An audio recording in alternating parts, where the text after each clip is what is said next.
오늘은 종려 주일이고 요한복음 12장에 예수님의 예루살렘 성 입성이 기록되어 있습니다. 사도 요한은 예수님의 예루살렘 성의 입성을 다른 복음서 저자보다 특별한 각도로 자세하게 기록했습니다. 요한은 예수님의 제자들에게 하신 예수님의 설교에 초점을 뒀어요. 그래서 요한복음 12장에 예수님이 예루살렘 성에 들어가시거든요. 그리고 이제 13장부터 예수님이 설교하셔요. 그래서 14장, 15장, 16장까지가 설교예요. 그리고 예수님이 17장에 이제 겟세마네 동산에서 예수님의 기도하시게 돼요. 그럼 예수님의 설교는 뭐가 기록됐을까? 너희는 서로 사랑하라. 내가 세 계명을 주노라. 14장 얘기예요. 그리고 예수님이 14장, 15장, 16장에 성령님에 대해서 얘기하셔요.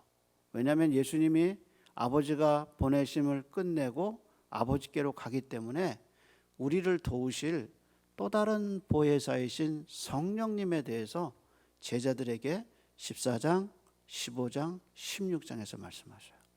그리고 예수님이 겟세마네 동산에서 종일 기도하시고 그 다음에 18장에 예수님이 십자가에 지시기 위해서 잡히셔요. 그래서 요한은 예수님의 예루살렘 성 입성에서 예수님이 잡히시는 것까지 주된 포인트가 뭐냐? 설교의 포인트를 뒀어요. 그것이 예수님의 사도 요한의 특별한 방법이죠. 그러면 오늘은 무슨 내용이 기록됐냐? 오늘은 예수님이 예루살렘 성에 들어오신 다음에 첫 번째 사건이 일어나요. 그 첫 번째 사건이 예수님을 만나려고 헬라인 몇 사람이 찾아와요. 그래서 빌립에게 가죠. 빌립과 이 사람들은 아마도 관계가 있었나 봐요. 그래서 빌립에게 요청하게 돼요. 우리가 예수님을 좀 만나게 해달라. 그래서 예수님을 만나게 되는 장면에 안드레가 끼어서 같이 이제 예수님을 만나게 가게 되죠. 예수님이 만났는지 이 사람을 안 만났는지 요한은 말하진 않아요. 근데 어쨌든 이 사람들이 요청했다는 사실은 분명하게 밝혀요.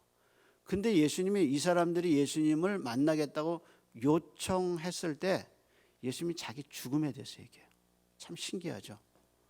사람들이 우리가 예수님을 좀 만나겠습니다 요청했는데 예수님이 자기의 죽을 것을 얘기하셨는데 두 가지로 얘기하셔요. 하나는 하늘의 밀이 그대로 있으면 그대로이지만 하늘의 밀이 죽으면 이렇게 얘기하죠. 죽으면 많은 열매를 맺으리라. 그래서 하늘의 밀 얘기를 하셔요.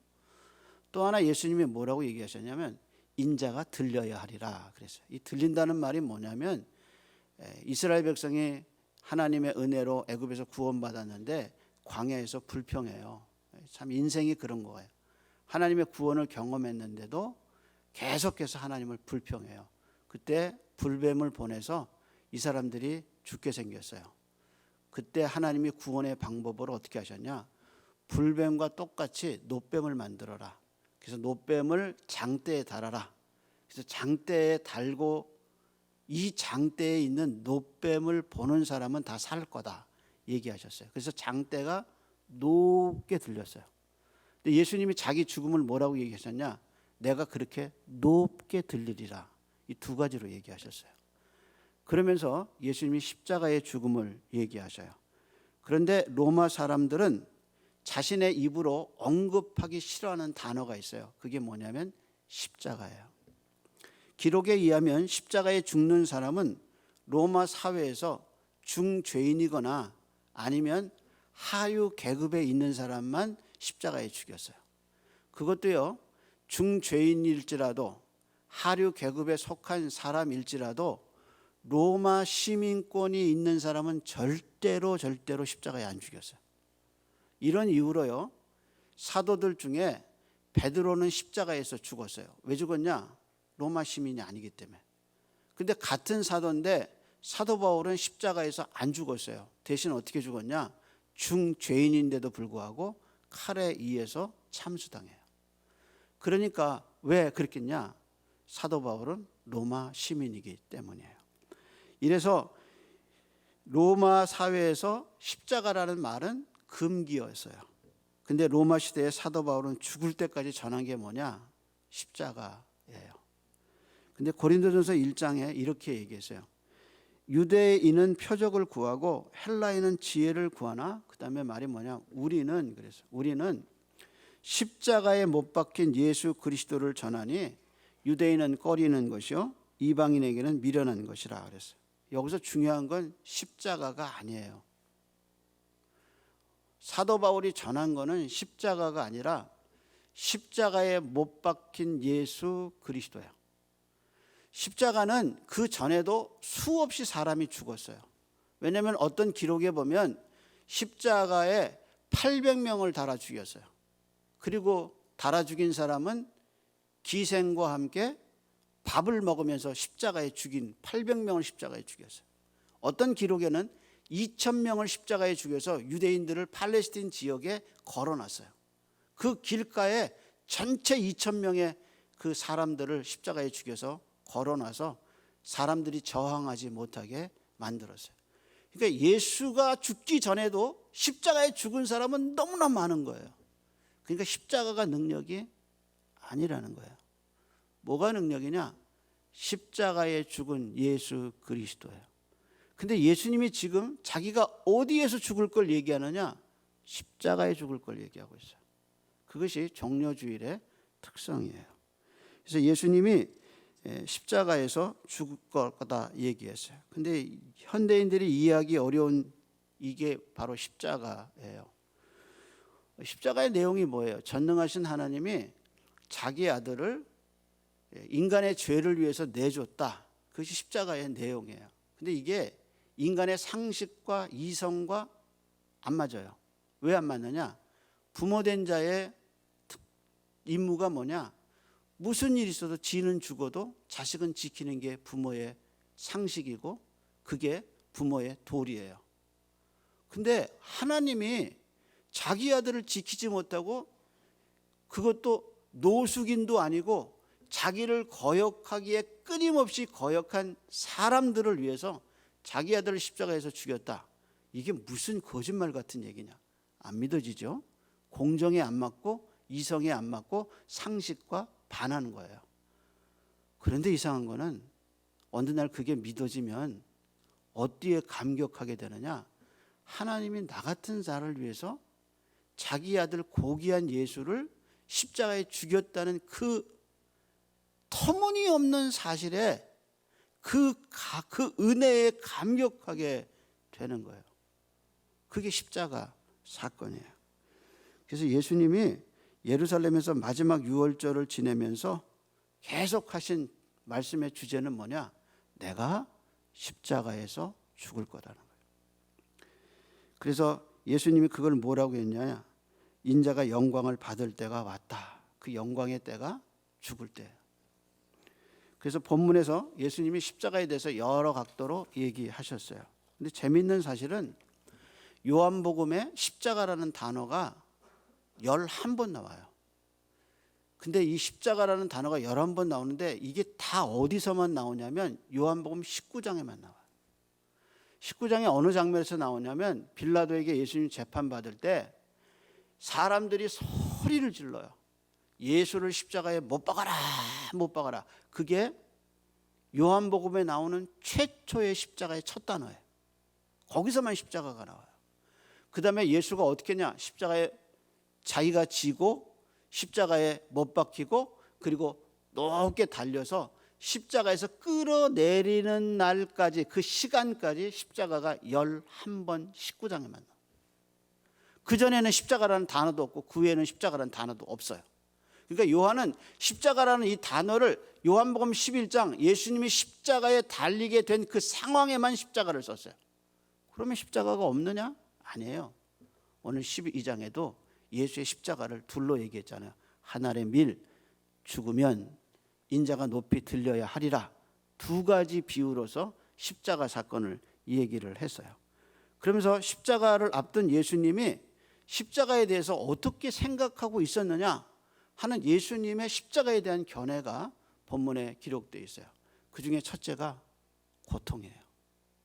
그래서 예수님이 27절에 얘기했어요. 한번 찾아볼까요? 27절입니다. 내가 지금 내 마음이 어때요? 괴로우니 무슨 말을 하리요? 아버지여 나를 구원하여 이때를 면하게 하여 주옵소서. 그 다음 말이 뭐예요? 그러나 내가 이를 위하여 이때에 왔나이다 라고 얘기하죠. 예수님이 십자가를 대하면서 제일 먼저 하신 말씀이 뭐냐면 내 마음이 괴롭다 이렇게 얘기했어요. 실제 예수님이 십자가를 앞두고 정신적으로 굉장히 괴로워하셨어요. 우리가 살아가면서 그러죠. 인생 참 힘들다. 참 고통스럽다. 어떻게 이런 일들이 나한테 생기지? 하고 진짜 죽었으면 좋겠다라고 싶을 정도로 괴로움이 우리에게 있어요. 근데 그 괴로움을 누가 이해하느냐? 예수님이 이해하셔요.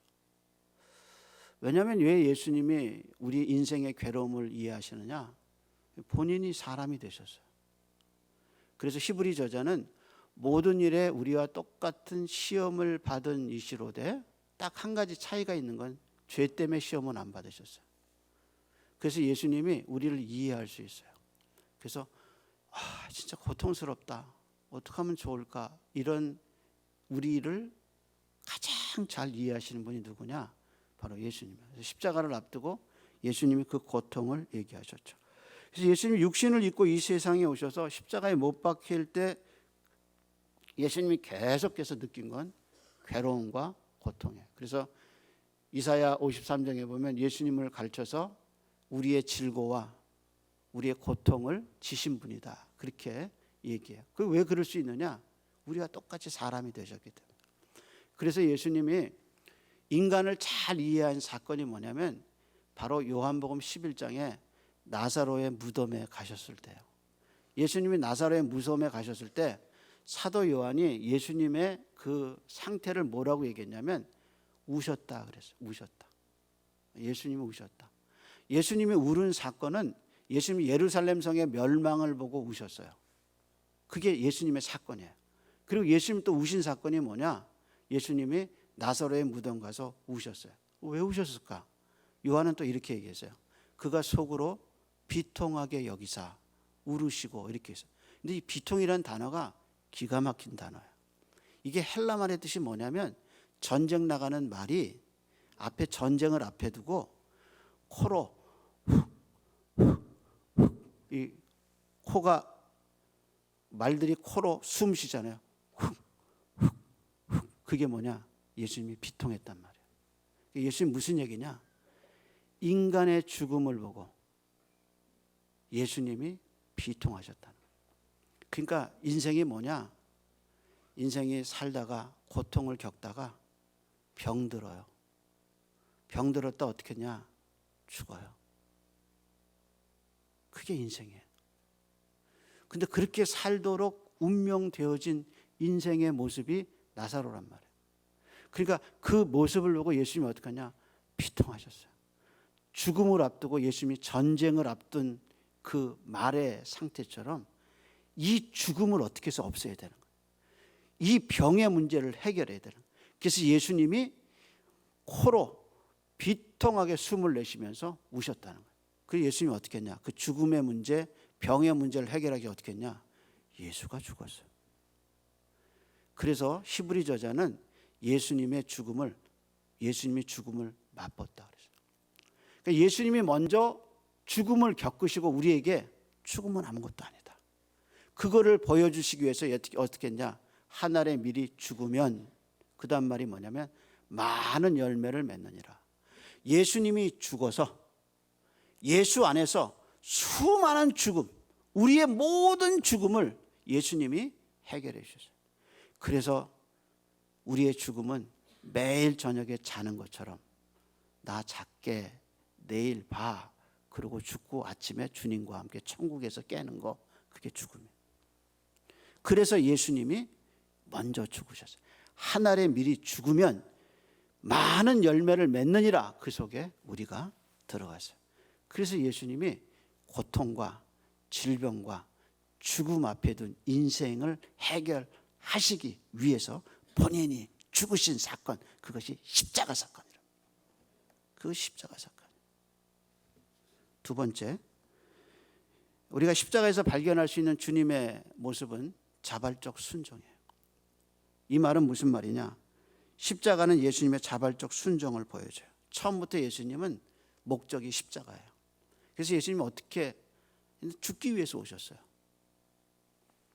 그래서 예수님이 공관복음과 요한복음에 나타난 예수님의 모습을 보면 예수님은 항상 십자가를 지실 것을 결심하셔요.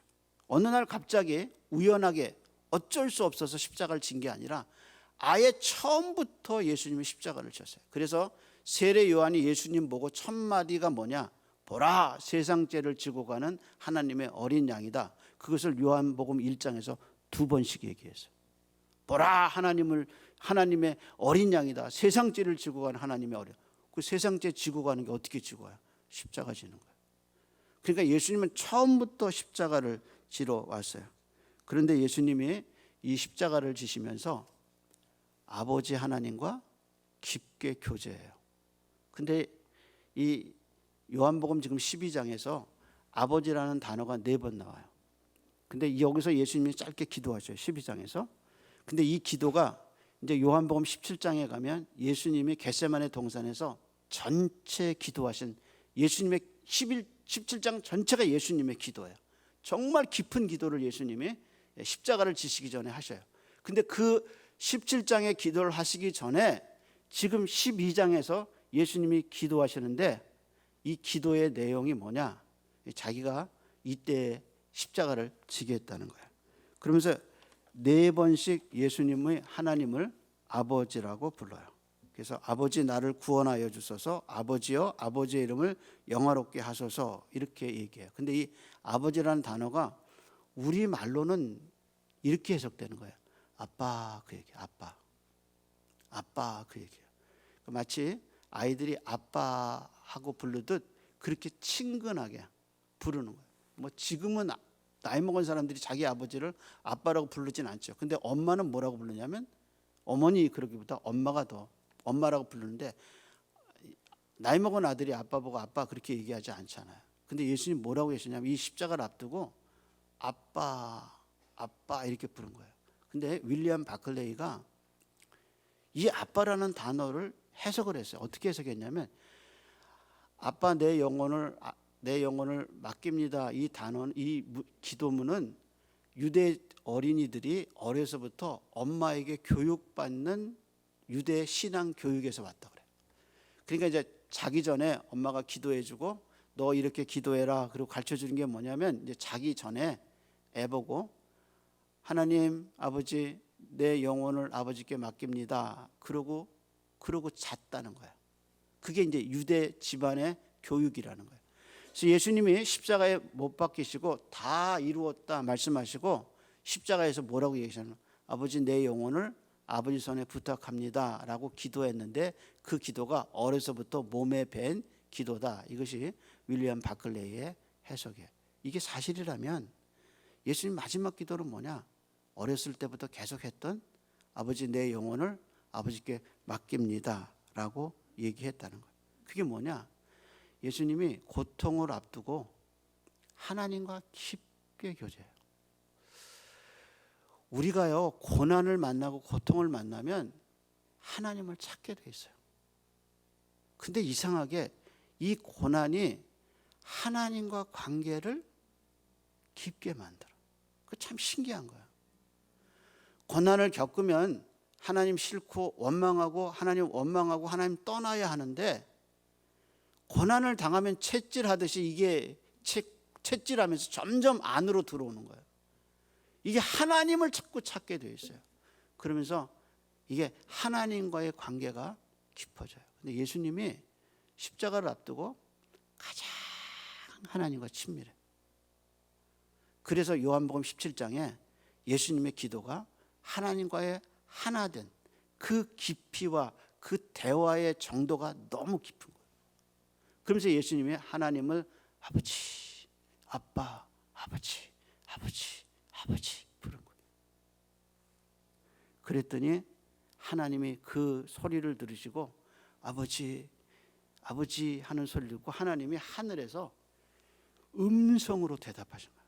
이건요, 이게 애가 아파가지고 아버지 나 아파요 라고 소리를 지르고 아버지 나 어떡해요 라는 소리를 듣고 하나님이 견딜 수 없어서 그 아들의 소리를 듣고 창조주 아버지가 그 아들을 보내신 아버지가 하늘에서 크게 소리 지르는 거예요. 뭐라고 소리 지르느냐? 내가 너를 영화롭게 했고 또 영화롭게 할 것이다 하고 하나님이 그 아들의 소리를 듣고 크게 자발적 순종을 하고 하나님의 뜻에 순종하는 아들을 향해서 아버지가 불타는 마음으로 하나님 아버지가 말한 사건이 뭐냐? 내가 너를 영화롭게 했고 영화롭게 할 것이다. 앞에 영화는 십자가의 죽음이고 뒤에 영화는 그리스도의 부활이에요.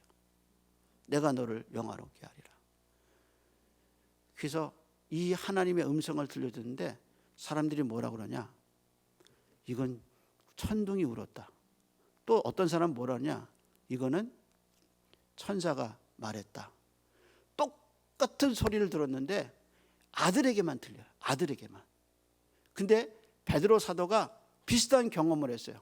변화산에서 하나님의 음성을 들었어요. 그리고 그 감격을 베드로 전서와 후서에 썼는데 뭐라고 얘기했냐? 내가 하나님의 음성을 들었는데 그 하나님의 음성보다 더 명확하고 분명한 하나님의 음성이 성경에 기록됐다 그랬어요. 그러면서 성경의 위대함을 그가 베드로 전후서에서 얘기해요. 근데 누가 이 성경의 음성을 들을 수 있느냐? 지금 하나님의 음성을 듣는 아들에게만 들렸듯이 누가 이 성경의 음성을 들을 수 있냐? 그것은 그리스도 안에서 자녀된 자만이 들을 수 있어요. 신기하죠?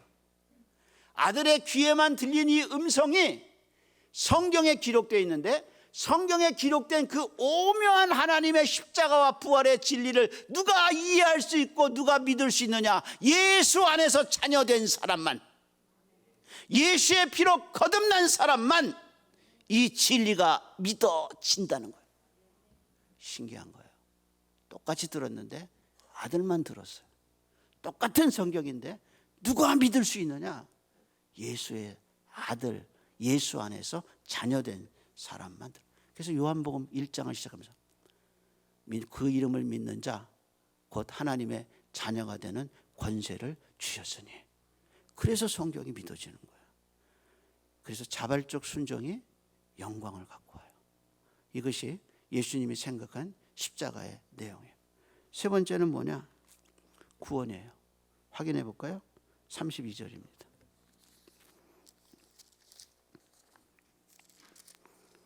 32절이죠. 내가 땅에서 어떻게 해요? 들리면 모든 사람이 누구로 와요? 내게로, 모든 사람을 내게로 이끌겠노라. 그러니까 예수님이 자기가 들려야 사람들이 자기에게 오게 될 거다 하고 얘기하셨어요. 그 들린다는 말이 뭐냐? 이 들린다는 말은 공개적이라는 거예요.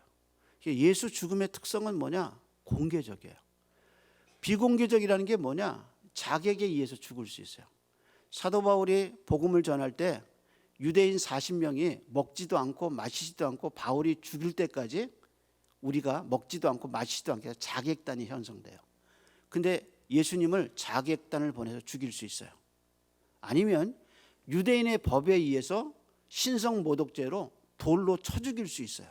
그게 유대인의 권한이에요. 근데 유대인 그렇게 하지 않았어요. 어떻게 했냐? 예수가 공개적으로 죽어야 돼요. 그래서 예수를 어디다 넘겼냐? 빌라도에게 넘겼어요. 그래서 세계를 제패한 로마의 법정에서 황제를 대신한 빌라도가 예수에게 사형 언도를 내렸어요. 그게 뭐냐? 공개적이라는. 그리고 어떻게 했냐? 사형 언도에 의해서 십자가에 높게 달았어요. 그리고 거기다 편말을 달았어요. 유대인의 왕이라고. 라틴어로, 히브리어로, 아람어로. 그래서 모든 사람이 다 알아들을 수 있게, 볼 수 있게 십자가에 높게 달았어요. 그게 뭐냐? 공개적으로 죽은 거예요. 근데 그 공개적으로 죽은 예수가 부활했다는 거예요. 그게 아버지가 얘기한 내가 너를 영화롭게 했고 앞으로 영화롭게 할 것이다. 그래서 예수가 어떻게 했냐? 십자가에 공개적으로 죽었어요. 근데 그 예수가 부활했어요. 그리고 부활한 역사가 뭐냐? 모든 사람이 예수를 믿게 돼.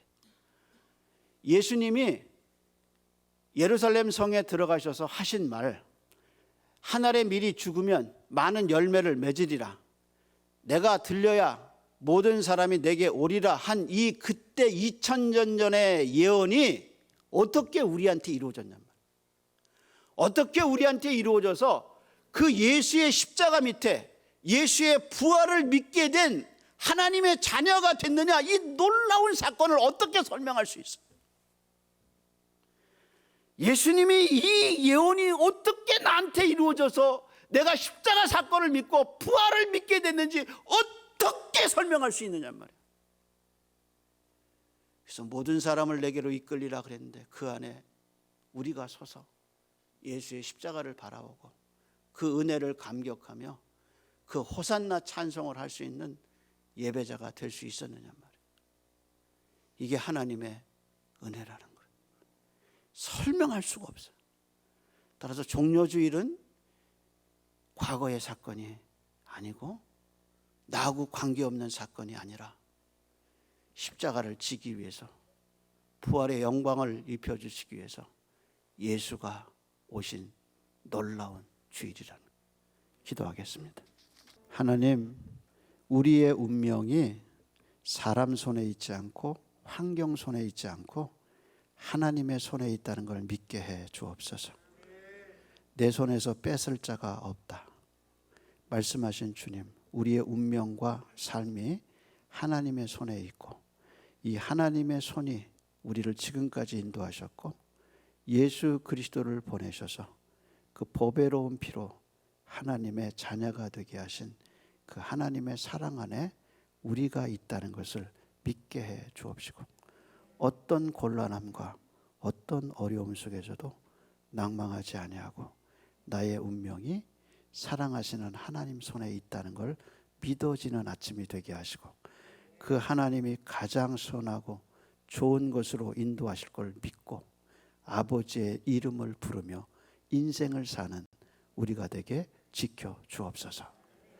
이제는 우리 주님 예수 그리스도의 은혜와 변함없으신 하나님의 사랑하심과 이 모든 것이 실제가 되고 믿음이 되고 믿어지게 하시는 성령 하나님의 은혜가 오늘 예배한 이들의 심령 속에 이제로부터 영원토록 함께 있을지어다.